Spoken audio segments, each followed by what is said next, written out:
I don't even have a title for what we're doing. We're just talking about cool This is a game RPGs. read through Yeah, game slash read through. review slash recommendation. Yes, game read through with our friend Lex Mandrake, who's in the top right corner. Game read through with friend Lex Mandrake in the top right corner. I had never heard of this. This happened. Okay, so this whole video idea came very, very fast. Lex messaged me and he's like, "Hey, go buy this. It looks really cool." And I said, "That does look really cool." And he's like, "We should promote it." And I'm like, "Okay." I have not talked to the author. There's no money compensation or anything happening here. This is just something we thought was cool. I am going to point out at the top of the thing, I do have a slight conflict of interest. Oh, Full disclosure, there are people associated with this project who I have worked with and am working with in the RPG community. okay. But they didn't tell me to do this. I just saw this on Twitter and I was like, yo, that looks good. This is a game called MINIBX. And for those who are well versed in the OSR, this is a reference to BX, Basic Expert D&D. So this is a miniature, a rules light version of Basic Expert, and it is made by one Lucas Rawlim, I believe is how you pronounce their name. I'm going to get so many name pronunciations wrong. A lot of these people are from the RPG Latin America scene, which is great. If you haven't checked out the stuff that those people are making, it's really, really good. But it also means most of them have names I'm going to trip over because I'm very white, and I apologize for that.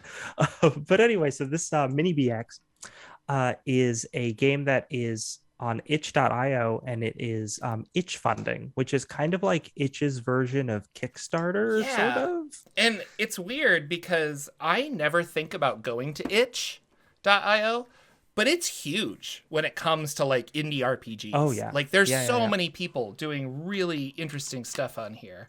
I just logged in. I'm trying to find out how I find the things that I've bought here. You Or I could click just the search for little. it. Yeah, you could search for it.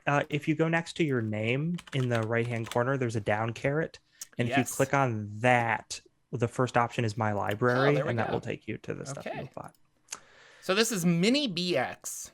Mm-hmm. $15, but and I will say uh kind of expensive for what you're getting, which is an 11-page PDF.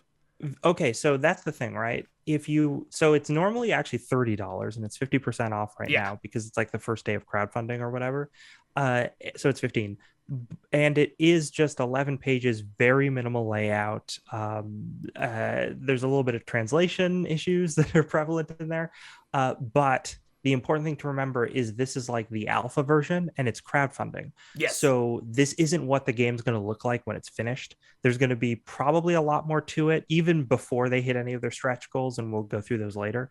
But there's also going to be more art and more layout and stuff that's all talked about in the Yeah. page. So, and I guess that's the point I wanted to make is that don't buy this and be like, "What?"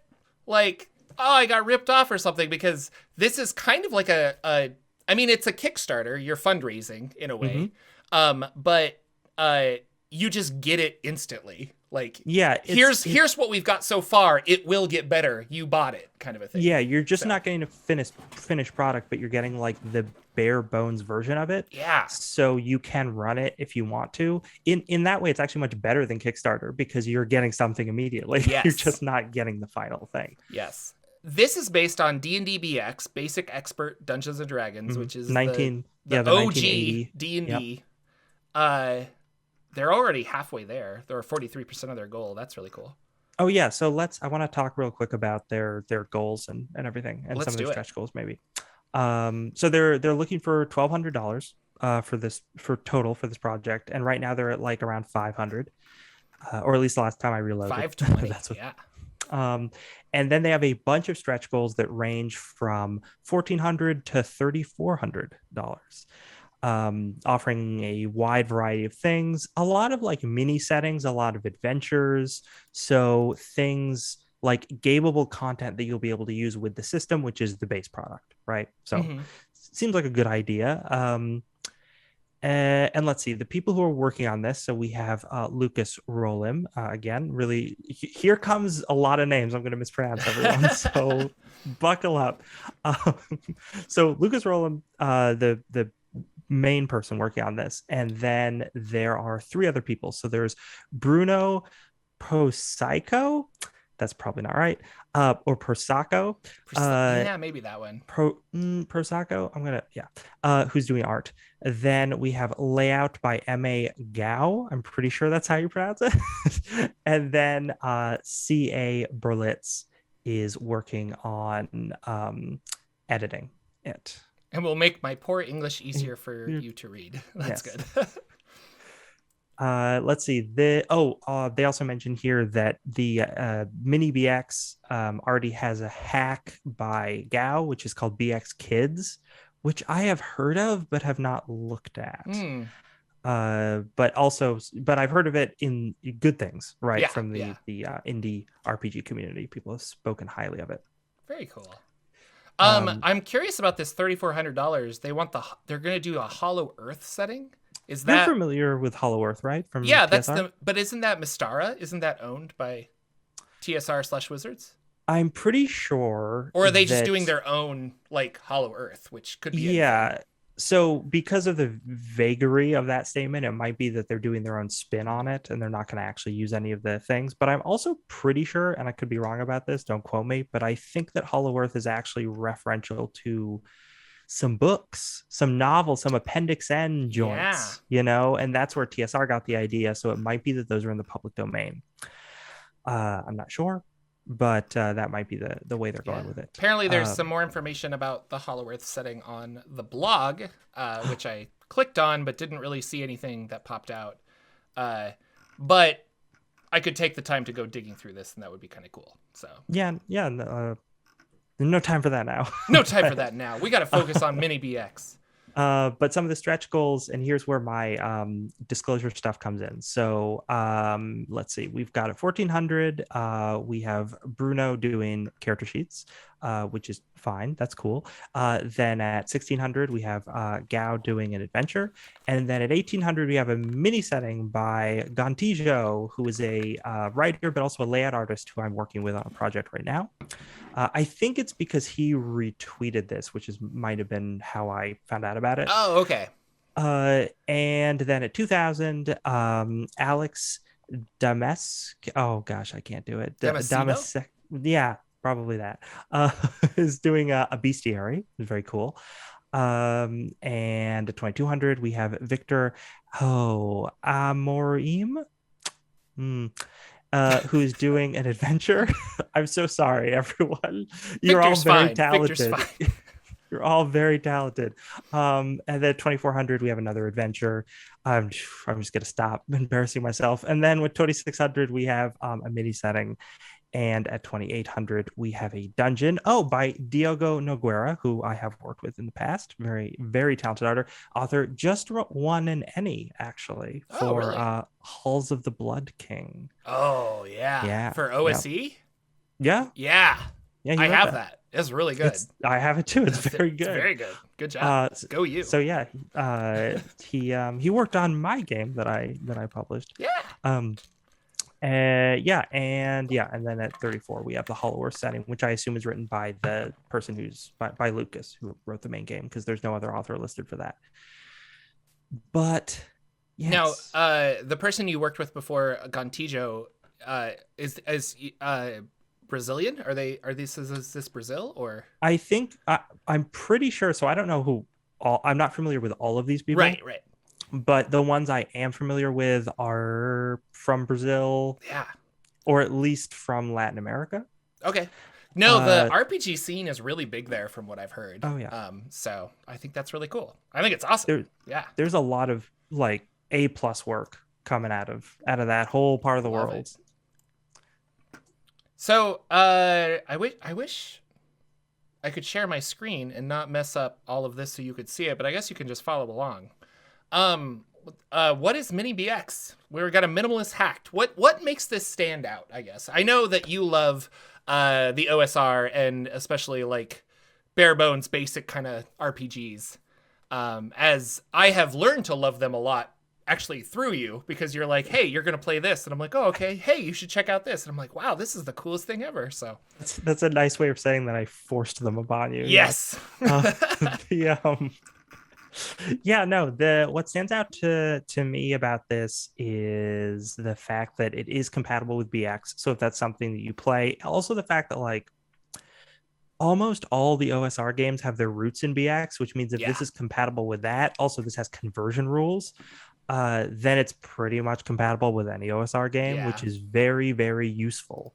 So that's nice. But also just like, man, I don't know if you feel this way as an adult, but the older I get, the more I'm like, dude, I just want an easy game to play. I don't want to spend all this time like making characters and looking up rule. I gotta listen. I gotta pay a mortgage now. It's just I gotta go to work. Yeah, I don't know how I feel about I'm hit or miss. There are some games, I'll use this as an example, but like Gloomhaven, I'm having a lot of fun with. Not necessarily an RPG, but has a lot of RPG elements to it. Extremely complicated game. But if I have friends that also want to learn it, we've been having a good time with it. On the other side of that, I'm not necessarily like burnt out on 5th edition, but people have approached me to be like, hey, you should try Pathfinder. Like, you should get the more crunchy, and I'm like, man, no. And the more that people want me to go in that direction, the more I find myself backing up into the OSR, where I'm like, hey, I've got old school essentials. Do you guys want to play this? Like, it's really easy. Like, it's so cool. We can make characters tonight. Let's do it. Like, Yeah, no, the listen, I used to like Pathfinder a lot and play it a lot. And it's not that I even dislike it, although I don't have very strong feelings towards 2nd edition, but 1st edition I still think is very well put together. It's just like, it's a I want when I'm playing RPGs nowadays, now that I'm old, I just want to sit your down with mortgage. friends and like chill out Yeah. and roll some dice, and I don't want to interact with a bunch of rules. Yeah. If I want to do that, honestly, like I'll play a computer game where there's a machine calculating everything for me, Mhm. you know? But yeah, so that in a general sense is what I'm into with the OSR community and with this.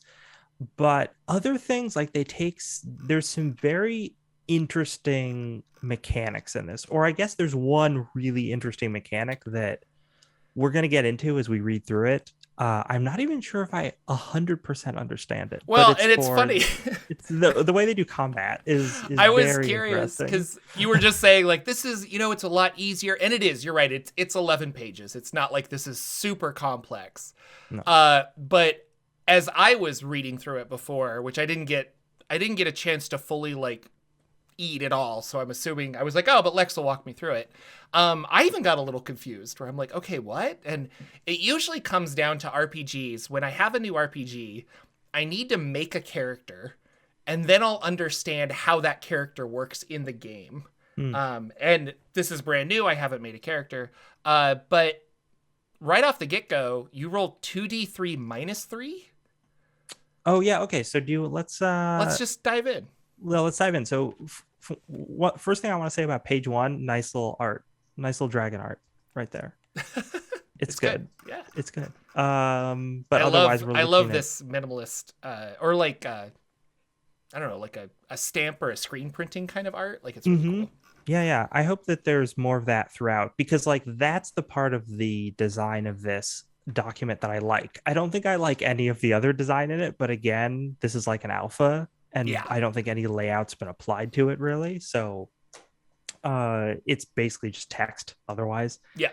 But yeah, so there's the what is this section, which basically is just like, hey, this is an OSR game. It's like D&D. You know what that is, right? Cool. Okay.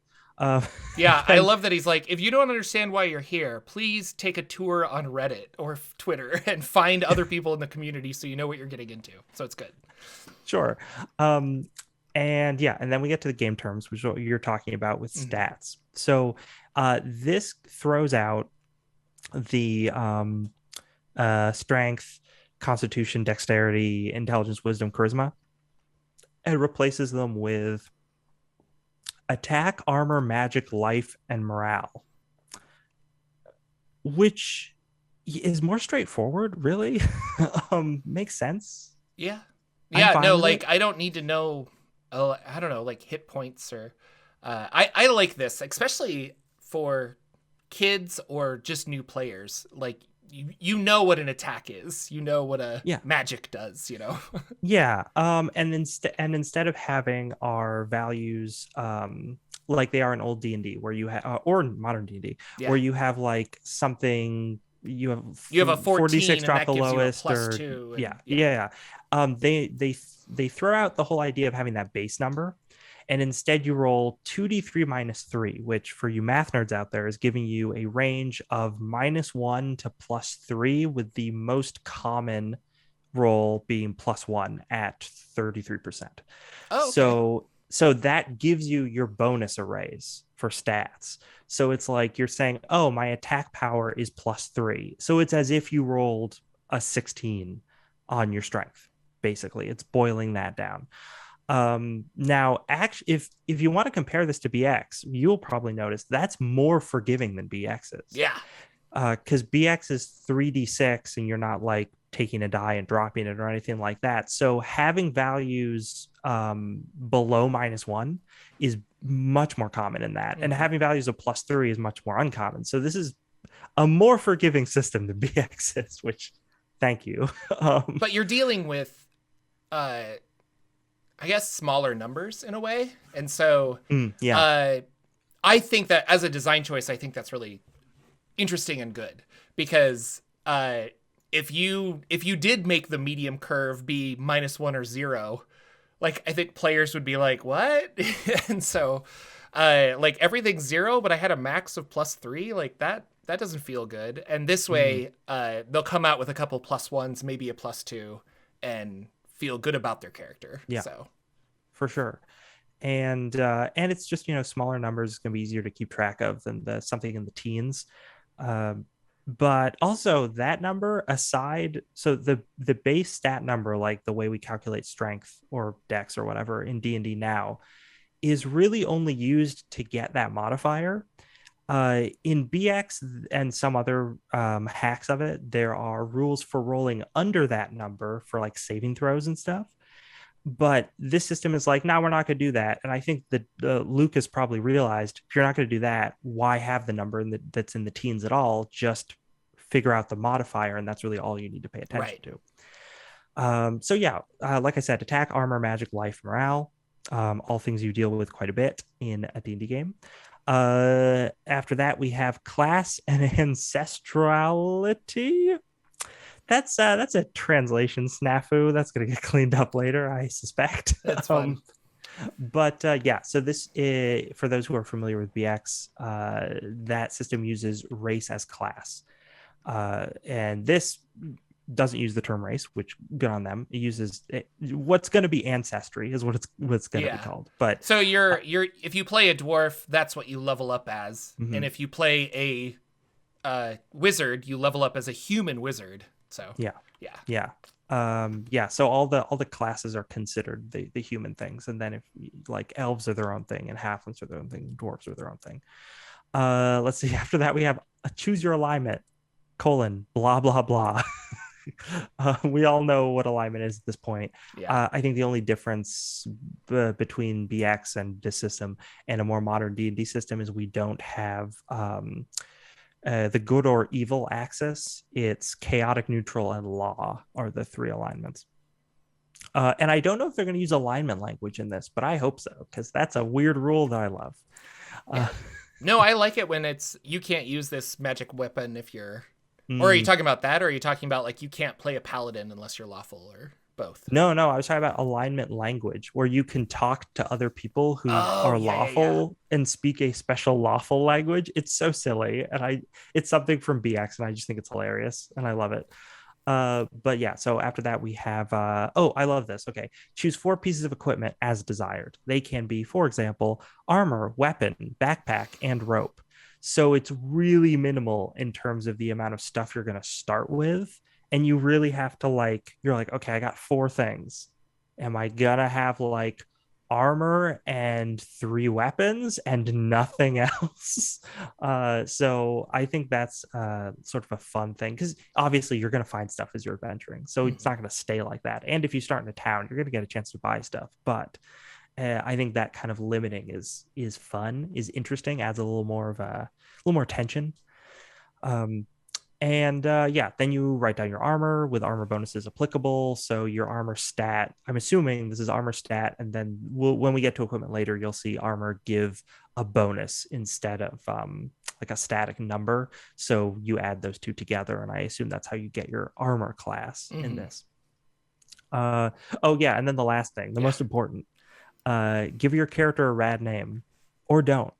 You know, I'm not. What's that?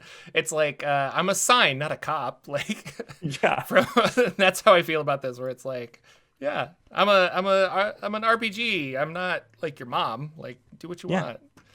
Okay. Do you want to talk about the classes? Yeah, and I don't want to go into like super depth. I think because this is so. I don't know, like, go pick it up if you're interested. I think if you're watching this video and you've gotten to this point, you're probably, like, somewhat interested. And it is, I think it's worth the money, especially because it's going to keep getting more refined and what have you. And it's interesting. And I like BX D&D. But, so, clerics, it's your typical cleric. You can hit things with weapon and armor, and you can turn undead. But what was curious is, in previous BX, it was the monster's hit die versus your turn undead skill. And here it looks like you roll a static number against the monster actually rolling their hit die. Does that make sense? Yeah, because in the original version, there's like a chart, right? Like a lot of things with older versions of D&D, there's a chart that you have to roll on and like figure out what your level is and the monster's hit dice and all this stuff. Whereas with this, it's like, yeah, the monster is as powerful as their hit dice. So they roll their hit dice and then you roll your hit dice against that. And if you get a higher number, you turn them. Yeah. And then turning could be, I imagine later on it might be turning is just running away, like traditional turning. Or if you succeed over a certain number, they just disintegrate. Yeah, this doesn't specify. I assume that this is just implying runaway, but whatever. And then I really like the way this does that. Actually, I think that rule it's way easier to remember because it's just like, what level are you? Okay, that's how many dice you're rolling. Yep. Save points 1. Hit dice is 1d6/1d4, which I wanted to talk to you about because I was a little confused. I was gonna say we'll get to that later. Yeah, we don't need to get into it right now, but yeah, and then you get a bonus to your attack as you level up. Yes. Dwarf, you are more or less a fighter type character. You can't use two-handed swords or longbows, and you have a 33% chance of detecting anything built into rocks, which is kind of cool. Secret doors, traps, all that kind of stuff. It's a common thing for dwarves in older editions. I think in 5e there is a thing for it. What is it called? Oh yeah, it's you get like advantage if you're doing a perception or investigation check. Stone cutting, or you like double your proficiency bonus or something like that. So that's the modern equivalent that is carried over. But yeah, that used to be the big thing that dwarves got, and like the only thing dwarves got back in the day. Elves are overpowered because they can use any weapons or armor. They can use magic, and they have a 33% chance of detecting secret doors. They level slowly though. Oh, that's the other thing. This takes the system from BX where it's like different classes level at different rates. So your humans are always leveling much faster than your dwarves and elves, but with magic users are still. Oh, you're right. Magic users were different. Yeah. Initiative is old school initiative. It is. Each side, the GM and the players. So the game master rolls 1d6. And the players as a group roll 1d6. And then whoever rolls the highest value gets to act first as a group. So you who have played BX and run BX now understand this system. It's, it's just team initiative, basically. And it's a d6, so it's pretty easy in terms of math. Now, Jordan, we can finally talk about hit points. Attack rolls and defense rolls. Ooh. Okay. This is where this system really deviates from any RPG I've read before. And it's honestly a little confusing. And I think a lot of that is translation and editing. And I'm really hoping that as we see future versions of this, that'll be cleared up a bit Right. in terms of understanding. They do give an example of play, which helps a little, but kind of doesn't answer all the questions I had about it. But the way it works is you have the weapon's damage die is rolled, and then you add your attack stat, right? So, between -1 to +3, depending on what you have on it. Now it says Uh, damage die, so that's not a d20. no, so that's you're not rolling to hit. There actually is a d20 involved in this system, but I think it's only in like one random place. You could easily just cut out d20s from the system Interesting. completely. But the damage dies are similar to what we know weapon damage dies are. So it's like a dagger is 1d4, like a sword is 1d8, stuff like that. So you're rolling that die, you're adding your attack. Then the enemy rolls defense.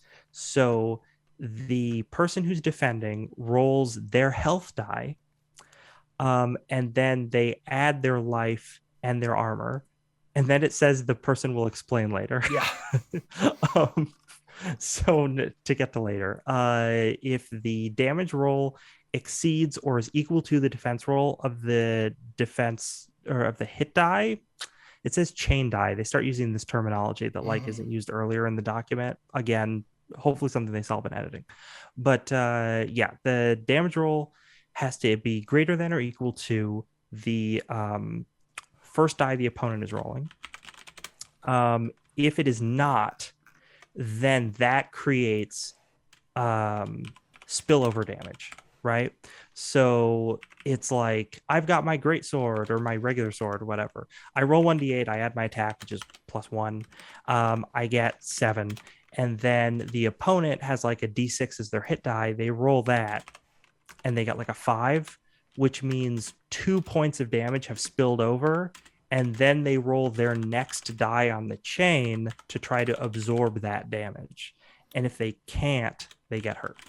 And the next die would be that d4. Yes. Because it goes in that thing. Mm-hmm. So they would want to get, on a d4, they would want to roll like a 2 or a 3 or a 4? Yes. Okay. And if they do, they successfully block the attack?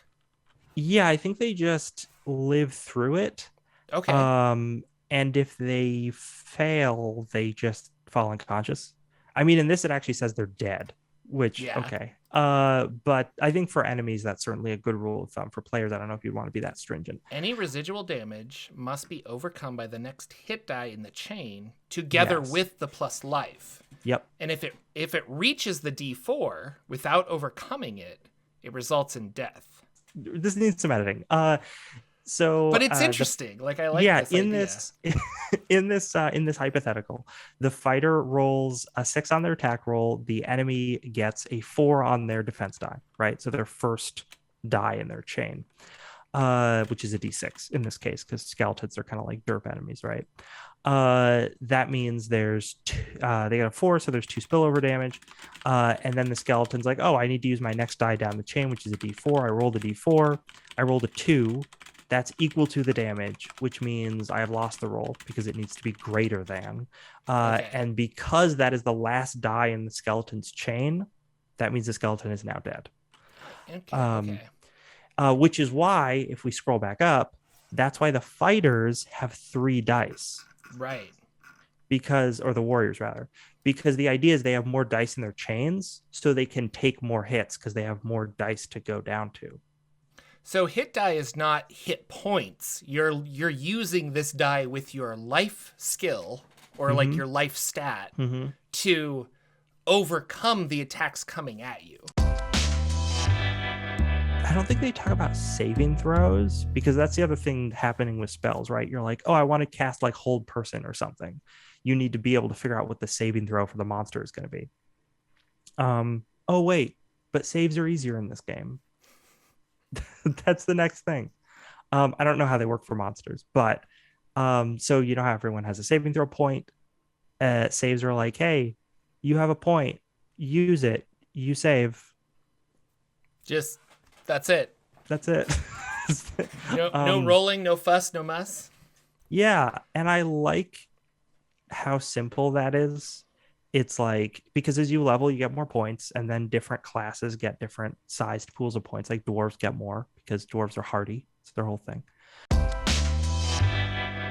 I want to talk about how great one of the armor is in this. We've got armor plates, sure, whatever. Chainmail, yeah, who cares? Leather armor, pff, cows, I don't know. Best armor, shell armor. Again, I think that might be a translation thing where that's supposed to say something else in English. Or it's supposed to be like carapace or I don't know. Maybe, but I just really want shell armor. Yeah, I mean, in all my games. I want half shell armor so I can play a turtle in a half shell. Yes. Oof. And someone needs to make a monk class variant for this, and you can be a teenager, and yeah, it'll work great. Or like a Renaissance painter variant. That'd be fun too. Yep. Cowabunga, dude. Yeah, he said it. All right. Then we have our weapons, and they have the damage values you'd expect. Some of the damage types are funny because again, like drill. Funny translation stuff. Fun. So it's instead of slashing damage, it's cutting damage. And instead of bludgeoning, it's crushing, which actually I kind of like better than bludgeoning. I do, yeah. Kinda... And instead of piercing, it's drilling damage. And petition to change all piercing to drilling damage. Just get Gurren Lagann in here and just drills all day. But yeah, so those function like you'd expect. And then there's a section of how to convert something from BX or another retro clone game. That's MINIBX. Like, it's kind of interesting. I don't know.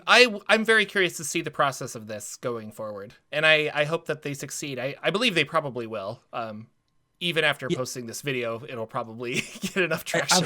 But I was gonna say we were pretty critical in this video at certain points, but don't get me wrong, you should go out and buy this and support it because I think it has a lot of potential. I think there's a lot of really interesting stuff in it. Totally worth your money and your time, and I'm very excited to play it. Yeah, right. And like I actually would love to try and play this too and play test it. I think you're right when you say we were very critical, but I think that's because we really enjoy this hobby and we read a lot. And so it's fun to, like you said, like reading this and coming away, there's like a couple of ideas I already have to incorporate into games that I'm writing or like systems for games that I'm coming up with. And I like it. Like, I think it's so interesting how many ways we can roll dice that are different, I guess, or feel different. And I'm like, it's just rolling dice. It shouldn't feel this way, but it's interesting.